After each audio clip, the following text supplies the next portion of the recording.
मेरी सरकार से इतनी गुजारिश है कि मजदूरों का गला मत घूंटिए, चाहे महल आपका बने महल किसी का बने, उसमें मजदूरों का खून होता है। अगर हम उनके खून की कदर, अगर हम उनकी मेहनत की कदर न करें तो वो बहुत बड़ा अन्याय होगा। आज जम्मू कश्मीर में आप हैरान हो जाएंगे जानकर कि जो कैजुअल लेबरर्स फैक्ट्रियों में, कारखानों में, महकमों में लगे थे जम्मू कश्मीर में, हजारों की तादाद में आज वो हड़ताल नहीं कर रहे हैं।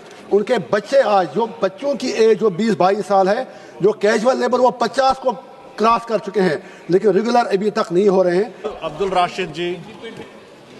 सर, चेयरमैन साहब आपका बहुत बहुत सर चल नहीं रहा है, आपका बहुत बहुत शुक्रिया।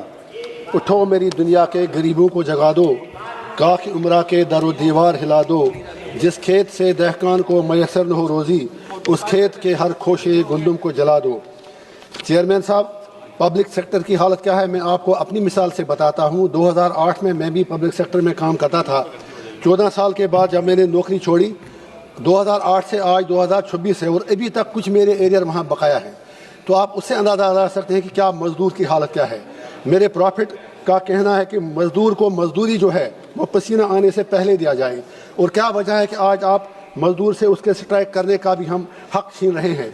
आज जम्मू कश्मीर में आप हैरान हो जाएंगे जानकर कि जो कैजुअल लेबरर्स फैक्ट्रियों में, कारखानों में, महकमों में लगे थे जम्मू कश्मीर में, हज़ारों की तादाद में आज वो हड़ताल नहीं कर रहे हैं। उनके बच्चे आज, जो बच्चों की एज जो 20-22 साल है, जो कैजुअल लेबर वो 50 को क्रॉस कर चुके हैं, लेकिन रेगुलर अभी तक नहीं हो रहे हैं। तो मैं सरकार से गुजारिश करूँगा, आज मिनिस्टर साहब के लिए पॉसिबल नहीं होगा अब इसमें अमेंडमेंट लाना, फ्यूचर के लिए कम से कम एक नेशनल पॉलिसी लाएं, regularisation of casual labourers, daily wagers, चाहे कारखानों में, सरकारी विभागों में, ताकि वो लोग जो दर बदर की ठोकरें खा रहे हैं उनका चूल्हा कम से कम जले।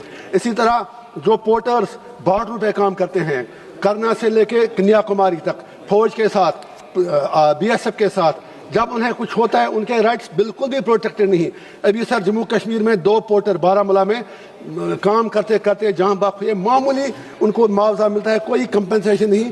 तो हम सरकार से गुजारिश करेंगे कि पोर्टर्स जो हैं उनके राइट्स को प्रोटेक्ट करें जो बॉर्डर पर काम करते हैं। इसी तरह से जो अनस्किल्ड लेबर्स हैं उनके राइट्स का भी मिनिमम वेजेस की यहाँ पर बात हो रही है। 350 में क्या आता है, अगर आप यहाँ ही देखेंगे हमारे पार्लियामेंट के अंदर ही, जब हम बाथरूम में जाते हैं तो जो बेचारे वो मुलाजिम लोग वहाँ पर हैं, जितनी बार वो हर MP को सलाम करते हैं उतनी उससे निस्फ तनख्वाह भी उनको नहीं मिलती है।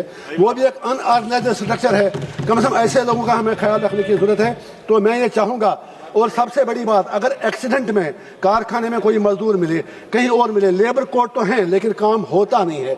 जो आपकी अदालतें हैं, लेबर कोर्ट्स जो आपने डिजिग्नेट किए हैं, स्टेट कमिश्नर लेबर हैं, बाकी लोग हैं, उनको लगता है वो पोस्टिंग उनकी बेकार जगह पे है, वो वहाँ पर टाइम पास के लिए जाते हैं। तो हमारी सरकार से गुजारिश होगी कि जब एक्सीडेंट में किसी मुलाजिम का, किसी मजदूर का, किसी कारकुन की बाजू कटती है, किसी का पाँव कटता है, तो उसको फिर दर बदर की ठोकरें खानी पड़ती हैं।